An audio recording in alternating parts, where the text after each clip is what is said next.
마이보험 체크입니다. 마이보험, 네, 나의 보험 상태를 객관적으로 체크해서 공정한 평가와 합리적 대안을 제시하는 마이보험 체크를 소개합니다. 네. 마이보험 체크는 보험 가입자의 이익을 최우선으로 합니다. 보험하면은 뭐 가입서에 사인하기 전까지는 이제 가입자 우선이지만 사인한 순간은 이제 가입자는 봉이야. 그렇죠. 그런 경우가 많습니다. 네. 그러나 마이보험 체크는 다릅니다. 마이보험 체크를 통해서 계약한 장기보험, 종신보험, 평균 보험료가 4억. 4억? 소비자 한 명에게?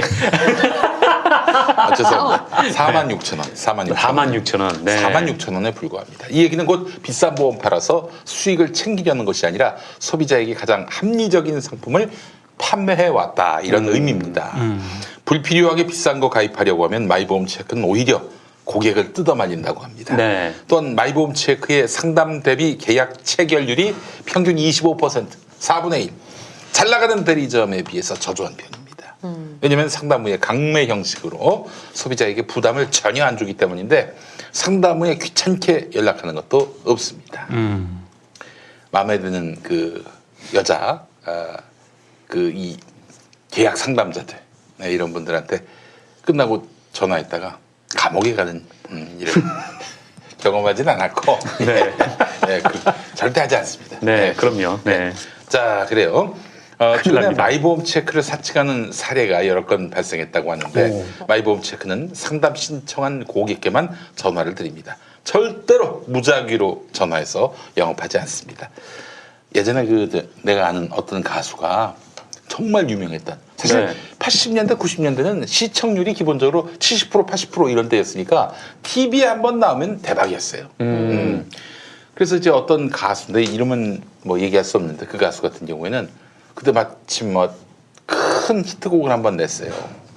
남자 가수인데 아무데나 전화해가지고 젊은 여자가 받으면은 내 아무개다 만나자. 그럼 그게 데이트가 됐었대 또. 네. 지금 그랬다가는 바로 이제 정말, 세모랑을 네. 사겠지만은 네. 정말 흥부가 기가 막히겠네요. 네. 아니 본인이 다 공개하셨어요. 내가 언제? 네? 내가 아니 언제? 그분이 본인 입으로 다 공개하신 거예요. 육각수가 공개했어? 아, 그걸 본인이 공개했어요? 네, 본인 입으로 하신 아, 거예요. 그래요? 네, 방송에서. 알겠습니다. 자연스럽게 네. 육각수가 그런 시절을 보냈습니다. 네, 예. 공익 제보자 아닙니다. 네. 자, 마이보험 체크는 본인이, 상담 네. 신청한 고객께만 전화를 드립니다. 네, 절대로 무작위로 전화하지 않습니다. 마이보험 체크를 사칭하는 전화에 주의하시라고 또 당부했는데요. 자, 최고의 보험 전문가들이 정직하고 양심적으로 여러분의 보험을 맞춤형으로 리모델링 해드립니다. 마이보험 체크에 지금 연락해서 무료 상담 받으시고 합리적 보험 설계 받으시기 바랍니다. 최근에 유튜브 채널까지 개설을 했다고 합니다. 네, 네. 마이보험 체크가. 걱정됩니다. 진짜 걱정됩니다. 유튜브가 잘 되면 광고 안 할 거 아니겠습니까? 네. 여러분 구독하지 마시고. 네, 네. 저기 막걸리 아저씨가 이쪽에다가 광고를 하지 않으면 안 되겠다. 우리 이런 마음. 단골인데. 아니, 농담이고 여러분 많이 구독해 주세요. 네네. 자, 홈페이지는 한글로 마이보험체크.com이고요. 자, 전화번호 1800-7917, 1800-7917번이 되겠습니다. 자, 우리 정상근 기자 부탁드리겠습니다. 아, 네. 저는 조선일보 얘기를 좀 해볼까 하는데, 오늘 진짜 조선일보 사설에 좀 이런 내용이 실려서 그거를 좀 보려고 합니다. 이게 제목이, 추미애 지키려고 제보자를 범법자 낙인 찍어 겁박하다니라는 제목의 미친놈들입니다, 정말. 네, 사설이에요. 이게 사설이 나오게 된 배경이 지난 주말이었죠. 이 황희 더불어민주당 의원이 추미애 법무부 장관 아들의 군복무 특혜 의혹 제보자와 제보자의 실명 그리고 실명을 공개했다라면서 이 철부지의 불장난으로 온 산을 태워 먹었다. 뭐 단독범이라 볼 수 없다라고 했다면서 이 황희 의원을 비판하는 내용이었습니다. 그러니까 이 권력이 이 군복무 기강을 농단했던 상황을 언론에 알린 20대 공익 제보자에 대해서 어떻게 단독범이라는 표현을 사용하면서 이제 범죄자로 단정했냐라는 네. 건데, 저는 이사병, 그러니까 이 당직 사병이 공익 제보자인가 하는 부분에 대해서는 아직 단정하지 못하겠는 좀 그런 상황이고, 뭐 그렇다고 해도 뭐 단독범이라는 표현이 좀 지나친 면은 없지 않아 있다. 뭐 그런 생각도 하고 좀 여러 가지 생각을 하고 있는데, 뭐 그런데 이것저것 다 그 차치하고 일단 좀 조선일보 사설은 좀 짚고 넘어가야 할 부분이 있는 게. 오늘자 조선일보 보면서 저는 개인적으로 지금 조선일보가 많이 아프다라는 걸 느꼈습니다. 네. 제정신이 아니에요. 이 사람들 네. 진짜 집단으로 그 정신병원 가서 한번 진단 받아야 돼요. 지금 이제 정신이 오락가락하고 있는 그런 상황인데, 그러니까 이 정도로 아프면 좀 병원에서 일단 좀 상담을 글쎄 받아봐야 말이야. 되지 않는가? 예. 뭐 그런 생각이 드는 게 왜냐면은 계속 다른 말을 해요. 그러니까 자기가 전에 무슨 말을 했는지 기억을 못 해요. 이 조선일보 같은 경우가 지금 뭐 많은 분들이 알겠지만 이 공익제보자 실명 공개한 곳은 TV조선입니다. 네. TV조선은 먼저 공개를 했어요. 그렇죠. 그러니까 공익제보자가 언론 앞에 나온 이후에는 대체로 언론들이 실명을 씁니다. 그러니까 이 사람이 공익제보자가 맞다라고 판단을 하면은 이 사람이 언론에 나와서 본인의 얼굴과 이름을 공개하고 인터뷰에 응했으면은 거의 대부분이 실명을 써왔어요. 예전에 그 이명박 정부 때 장진수 주무관 공익제보 하셨죠. 이후에 언론들이 다 실명 썼습니다.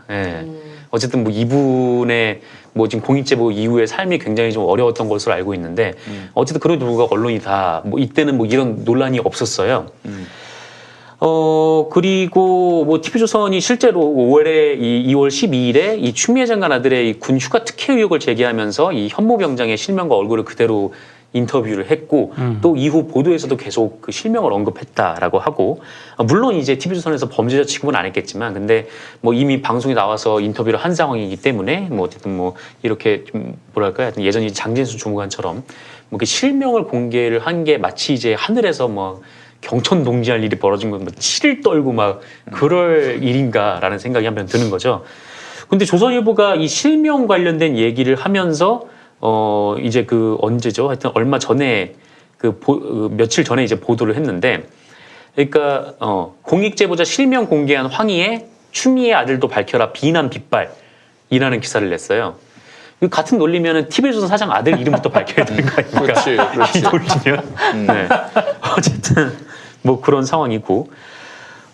그러면서 지금 뭐 게다가 지금 조선일보가 좀 하나 잘 기억을 못하는 부분이 있는데 이거는 정말 잊어버리면 안 되는 건데 조선일보가 지금 이거를 기억 못하고 이 문제에 대해서 계속 왈가를 하고 있는데 이 조선일보가 지금 추미애 장관 문제를 이 일반 사병들에겐 도저히 있을 수 없는 특혜를 알린 이 당직 사병이라고 얘기를 했는데 그 일반 사병으로서는 도저히 받아서는 안 되는 특혜는 이 조선일보 사주일가가 엄청나게 받고 있거든요. 그렇지.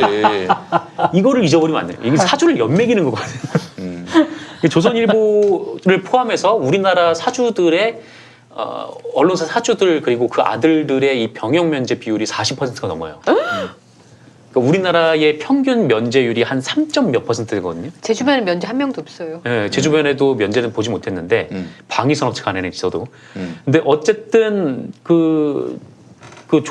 조선일보 방상훈 사장 같은 경우에도 군대를 면제받았습니다. 근데 면제 사유가 과체중이었어요. 과체중이었어요. 방상훈 사장이. 100kg 넘어야 됐나요? 그때 당시는 몇 전 갔는데요. 킬로그램인지 모르겠는데 지금 그러니까 네. 지금 비교 대상이 여기 있지 않습니까? 아니 근데 뭐 갔다 왔어요. 방상훈 사장이 워낙 뭐 오래전 일이어가지고 그때는 그러니까 뭐 그때 과체중이 당시 실제로 네. 뭐 어떤 이유 때문에 과체중으로 면제를 받았는지는 제 모르겠습니다만. 주변에 시도했다가 실패한 사람 되게 많아요. 네. 근데 뭐 어쨌든 그때 당시에 그 과체중이라고 할 정도면은 조선일보 사주의 일가의 특혜를 받은 거 아닙니까? 김용민 PD도 면제가 아닌데. 저는요, 원래 세 자리였는데 예. 군대 가려고 살을 뺐어요.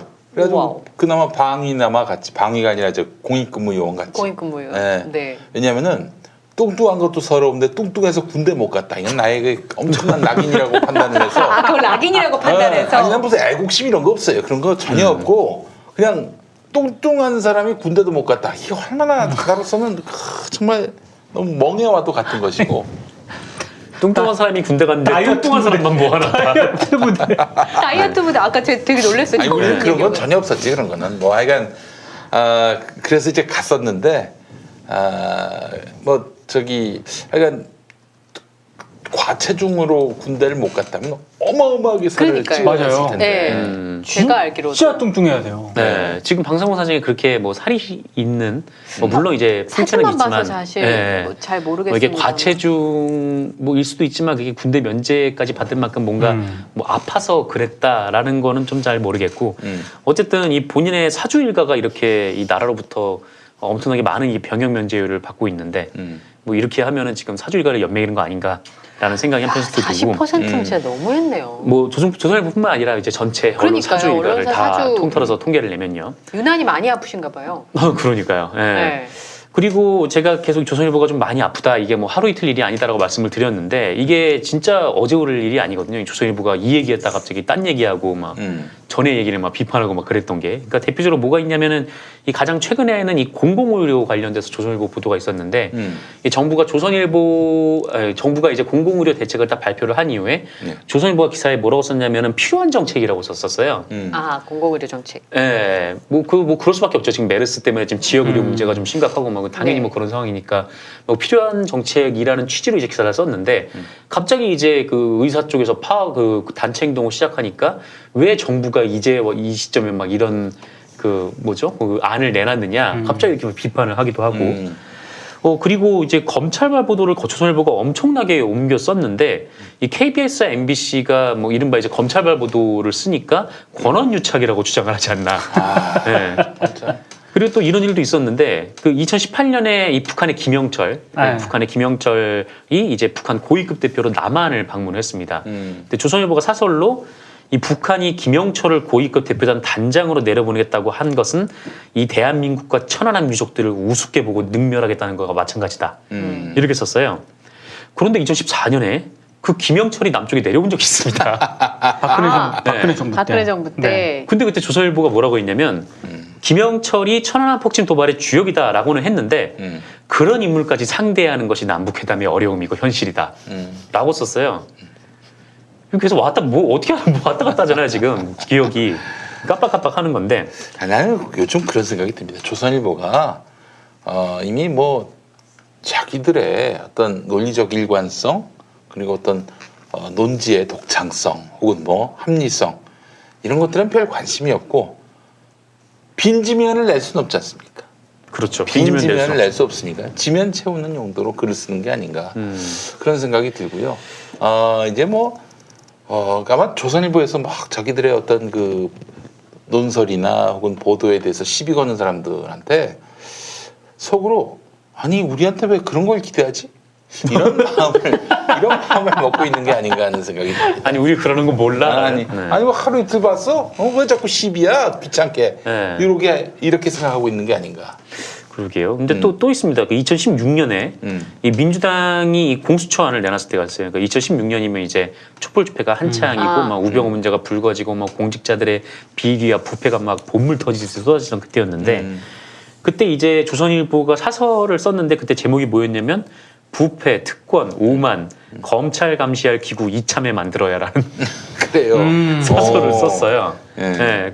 그러면서 뭐 최근 고위직 검사들의 파렴치한 일탈과 스캔들이 이어지면서 이 썩은 검찰 조직을 견제하고 감시하는 별도 기구가 필요하다는 주장이 힘을 받고 있는 것도 사실이다. 이렇게 얘기를 했습니다. 그런데 지난해 12월 30일 이 공수처법 관련된 이제 통과 논쟁이 한창일 때 조선일보가 나라의 틀을 바꾸는 강제 변경 군사 정권 이후 처음이다라는 기사를 냈어요. 그래요. 아니 뭐 어쩌라는 거야 이게. 이거 지금 앞뒤가 안 맞는 얘기를 계속 하고 있잖아요. 왜냐면 박근혜 정부 때 검찰 우병우 네, 이 그때 이제 라인하고 조선일보가 좀 많이 조선일보하고 완전히 전면전 수준으로 갔었거든요. 그때 송혜영 주필이 예. 어디 뭐 요트 타고 놀러 다니고 막 그렇죠. 그랬을 때. 네. 뭐 하여튼 뭐 지금 뭐 계속 왔다 갔다 하는 거고. 그리고 그러네요. 이제 예. 그렇게 안 짚어주시면 다 기억을 못 할 것 같아요. 그렇죠. 아니 뭐 단적으로 뭐 저기 예전에 광우병을 매우 위험한 병이라고 얘기해 놓고는 인간 광우병에 대해서 한번 저기 조선일보가 보도를 했었잖아요. 네. 그래 놓고는 나중에 그러니까 미국 소가 네. 그 광우병 위험이 높다 이렇게 이야기를 해놓고는 나중에 광우병 우려를 한 시민들이 미국산 쇠고기 협상에 대해서 반대하면서 촛불 들었을 때 그 너무 괴담이 크다 이런 식으로 얘기를 해요. 네, 그 괴담은 맞아요. 지들이 먼저 그렇게 유포해 놓고는 그래 놓고는 나중에는 그걸 저기 뭐야 그 광우병 우려 지나치다 이렇게 얘기하고 있으니 그 진짜 앞뒤 안 맞는 건 진짜 전통이에요. 그 회사에. 그러니까요. 예. 이 황우석 박사 때도 그랬거든요. 그러니까 이 황우석 씨가 이 PD 수첩이 의혹을 제기한 이후에 황우석 씨가 병원에 입원했던 적이 있었어요. 그때 사람들이 막 그 MBC 앞에 막 가가지고 막 MBC 뭐 죽여라 막 이러고 이 황우석 박사를 막 이제 나라를 구할 뭐 어쩌고저쩌고 막 영웅처럼. 그랬던 적이 있었죠. 근데 그때 조선일보가 그 황우석 씨가 이제 여론의 지지를 많이 받았을 때 조선일보가 예산만 찔끔 지원하고 황우석 옆에 노무현 정권은 없었다. 막 그랬거든요. 그런데 이후에 이제 그 관련자들의 폭로가 계속 이어지고 여론이 싹 뒤바뀌었습니다. 그래서 여론이 좀 황우석 씨한테 등을 딱 돌렸는데 조선일보가 갑자기 그 노무현 정부가 초기부터 황우석 씨에게 전폭 지원을 했다라는 보도를 했어요. 이거 어쩌라는 거야 이거. 네, 그러니까 지금 자기들이 지금 무슨 기사를 썼는지 기억을 못 하고 있거나 아니면은 조선일보 기자들은 조선일보를 안 본다라는 결론을 내릴 수밖에 없는 건데.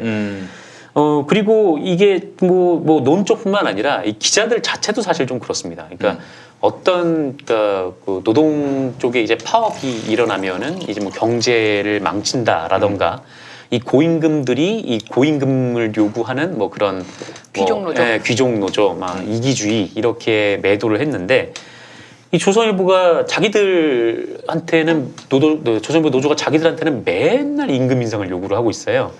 그리고 이제 임금은 그 회사의 자존심이다라는 뭐 그런 취지의 이제 글을 쓰기도 하고. 그러니까 지금 앞뒤가 안 맞고 지금 예전에 했던 말과 지금 했던 말이 다르고 이제 엉망진창인 좀 그런 상황이죠. 뭐 그런 상황에서 지금 이번에 이제 TV조선이 실명 공개를 했음에도 불구하고 마치 이제 실명 공개를 한 것이 뭐 엄청난 뭐 죄인 것처럼. 이렇게 얘기를 하는 것도 있는 거죠. 그래서 지금 이 조선일보가 지금 많이 아픈가 라는 생각이 지금 들 수밖에 없는 좀 그런 상황이긴 합니다. 네. 조선일보 같은 경우에 그럼에도 불구하고 젊은 기자들이 기자협회에서 조사한 거 보니까 가장 신뢰할 수 있는 언론이 조선일보라면서요. 예. 기자협회 기자협회에서 조사한. 이거는 조선일보뿐만 아니라 모든 기자들이 어디 열이 있는 게 아닌가. 코로나19 그 진단이 필요하지 않나 이런 생각을 해봤습니다. 어딜 봐서 조선일보가 더 나아진 게 있었나요? 더 악화가 됐다고 저는 생각합니다. 그런데 왜 갑자기 기자들 사이에서 조선일보가 신뢰할 만한 신문이 됐는지 난 도무지 이해를 할 수가 없어요. 이상한 기자들이 뽑혔나? 그 사이에? 글쎄요. 그렇지 않고서요. 어떻게? 조선일보가 1위하니까 당황스럽긴 하더라고요. 사실 무슨 지금까지 3위 안에도 못 들었던 것 같은데 조선일보가. 갑자기 1등을 했어. 아니 그 이유가 뭘까? 아니 난 진짜 심각하게 묻는 건데 요새 기자들이 이상합니다. 정말 이상해요.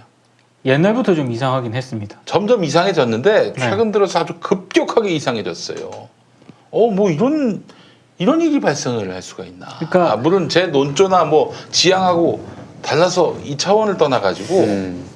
그러니까 저는 아까도 말씀을 드렸지만 저도 이제 김용민 PD 얘기에 전폭적으로 동의하는 것 중에 하나가 그 기자협회 조사를 이렇게 보면서 진짜 이 자기들 안에 갇혀 있구나. 그러니까 기자 사회 내부의 어떤 그런 분위기하고 기자 사회 밖에서 기자들에 대해서 어떻게 보고 있는지를 그냥 막 뭐 댓글이라든가 인터넷 뭐 이런 SNS 상에서 벌어지는 이런 그 비난 뭐 이런 격한 어떤 그런 반응들로만 접하고 있지 실제로 기자 사회에 대해서 이 뉴스 수용자나 시민들이 어느 정도로 이 신뢰도가 바닥인지에 대해서 진짜로 구체적으로 접하지 못하고 있는 게 아닌가라는 생각이 일단 들고요.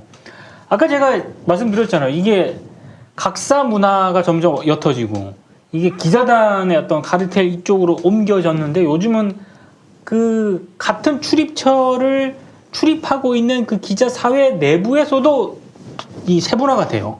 그러니까 그쪽에 너무 이 올인을 하다 보니까 정작 밖에서 지금 여론이 어떻게 돌아가고 오히려. 어떤 변화가 되고 있고 이런 거를 전혀 모르는 게 아닌가. 그러니까 그들의 네트워크 상에서 보면은 조선일보, 그러니까 저는 거기도 동의를 못 하겠지만 조선일보 기자들이 취재도 잘하고 기사도 잘 쓰고 영향력도 크다라고 생각할 수도 있을 것 같아요. 그 어떤 네트워크에 함몰돼 있다면. 왜냐하면 그 관계자들을 만나잖아요. 출입처에서. 그러면 조선일보의 영향력이 커서 그렇게 판단할 수도 그러니까 그게 이제 주로 조선일보 눈치를 많이 보고 조선일보의 영향력을 인정하고 이런 게 주로 기업, 정치인들. 그 정치 국회거든요. 네, 그러니까 그 대중이 그러니까 아니라 그쵸. 그들과 매우 24시간 밀접하게 연관돼 있는 게 기자예요. 그러니까 여론조사가 그렇게 나오는 게 아닌가. 근데 그 현실은 사실 옛날이 더 심하긴 했고 뭐 옛날이나 지금이나 딱 변화가 없는데 근데 예전에는 조선일보가 이렇게 신뢰도 있는 언론에 뭐 몇 퍼센트는 뭐 꾸준히 나오긴 했지만 뭐 그렇게 1위를 한 지금처럼 적은. 1위 할 정도까지는 그러니까 아니었거든요. 그 차이를 저는 그렇게 아까 제가 얘기한 거기서 보는 거죠. 옛날에는 그래도 진보 보수 이 글의 각사의 어떤 그런 어떤 문화적인 흐름이라든가 이런 게 좀 차별화가 있었는데 요즘 그게 완전히 흩어져서 그냥 그들의 어떤 네트워크 사가 중요한 게 아니고요.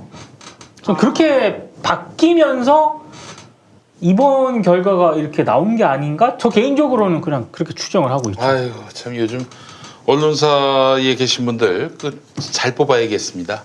잘 뽑아야겠어요. 뽑았더니 조선일보를 신뢰할 만한 언론이라고 얘기하는 그런 친구들을 많이 뽑았다는 얘기 아니에요. 응? 그렇잖아. 뭐 그것도 뭐 일정 정도 영향이 있겠죠. 뭐 계속 네. 유입되는 아니 들어와서 신입 기자들이. 조선일보가 신뢰할 만한 언론이 되진 않았을 거 아니야. 애초부터 그렇게 생각하는 애들이 들어왔을 거 아니에요. 아니면은 뭐 아주 단순한 생각일 수도 있죠. 그러니까 뭐 기자는 뭐 정권을 뭐 까야 된다라는 생각에 사로잡혀서 그러다 보니까 제일 아니, 잘하는 건 조선일보 같거든. 그러니까 저는 앞으로 그렇게 뽑아가지고 박근혜한테 찍소리도 못해. 어? 뭐야 그러니까 그게? 몇 년 전 얘긴데. 이런 여론조사할 때 좀 질문을 좀 세분화했으면 좋겠어요. 신뢰도 하지 말고 왜 조선일보 기자 조선일보 신뢰하는 가장 큰 이유가 뭐냐? 뭐 이렇게 해가지고 좀 이 선수들은 이렇게 해서 이렇게 조선일보 이렇게 신뢰하는데 이렇게 판단하는구나. 판단해야 되는데 그냥 띡 조선일보 신뢰하는데 이렇게만 나오니까 무슨 생각을 하고 있는지를 파악할 수가 없잖아요. 자, 그래요. 하여튼 뭐 조선일보 같은 신문이 아직도 활동할 공간이 있었네요. 예, 너무 슬프네요. 그런 얘기를 또 듣다 보니까. 예. 조선일보의 그 앞뒤 다른 거는 뭐 역시 가장 확실한 것은 1950년 6월 28일. 네.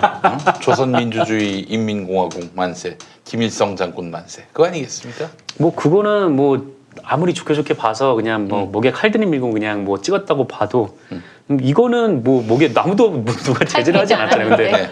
어제 다르고 오늘 다른 얘기를 뭐 전혀 뭐 아무 꺼리낌 없이 하니까. 그러니까 조선일보 다루는 방법은 아주 간단해요. 박근혜가 보여줬잖아요. 니네 주필 죽인다. 그리고 나중에 사주 안전할 것 같니? 이 한마디면 되는 신문이에요. 예. 그때 조선일보는 대놓고 얘기를 하지 않았을 뿐 검찰 개혁을 주장하는 그런 논지 비슷한 걸 펴기도 했습니다. 아, 그래요. 지금 검찰 이대로 안 된다. 네. 라는 논지를 박근혜 정부 때 폈던 게 바로 조선일보였어요. 자, 참. 저는 뭐 이런 생각이 듭니다. 주님이 오실 날이 멀지 않았다. 이 세상이 완전 세기 말이야. 세기말 현상, 아수라판. 기독교인이 아수라판이란 말이 거짓 선지자가 나오고. 아수라판이 지금 벌어지고 있는데 난 뭐 다른 무엇보다도 조선일보를 신뢰할 만한 언론이라고 기자들이 다수가 그렇게 얘기했다는 점에서 이건 정말 세기말 현상이다. 이거는 주님이 오실 날이 멀지 않았다. 이런 난 생각. 아침에 브리핑 해봤어요. 준비하면서 조선일보 볼 때마다 예. 일단 이렇게 저기 정리하는 사람인데 참 모르겠습니다 네, 진짜. 그래요. 알겠습니다. 자, 이번 주도 이제 관훈 라이트 클럽 마치고 다음 주에 또 뵙도록 하겠습니다. 수고 많이 하셨고 네. 건강한 한 주간 보내시고 네. 저는 내일 다시 오겠습니다. 고맙습니다. 고맙습니다. 감사합니다. 고맙습니다.